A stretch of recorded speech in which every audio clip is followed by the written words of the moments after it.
Hi, it's May 2nd, 2012, and I'm Tony Christopher here with the Daily Outlook from UFX Markets.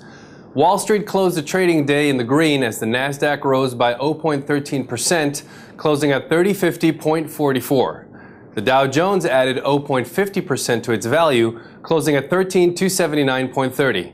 The S&P closed positive, strengthened by an 0.57%, closing at 1405.82 points.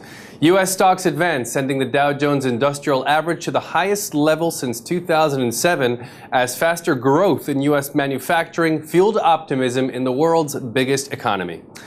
The U.S. dollar gained versus most of the majors after a U.S. factory gauge unexpectedly advanced in April, easing concern the economic recovery is flagging and damping bets the Federal Reserve will introduce more stimulus.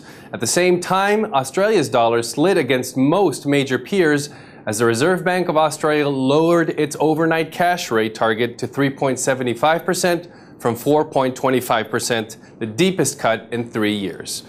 In commodities, gold fell by 0.30%, closing at $16.59 an ounce, and crude oil rose by 1%, closing at $105.95 a barrel. Euro-dollar trading was below the resistance level of 1.3280, keeping the momentum of the pair negative. The RSI is around 48, meaning that it is still on a downtrend.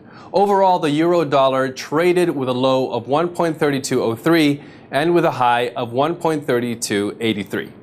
Today, unemployment rate is expected with 10.90% versus 10.80% previously. The trend for the pound dollar remains bearish if it maintains its resistance level of 1.6280, and it may test its strong support level of 1.6140 once again. Today, the construction PMI is expected with 54.10 versus 56.7 previously.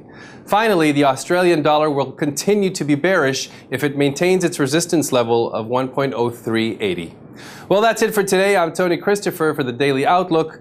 Be sure to find out more at ufxmarkets.com.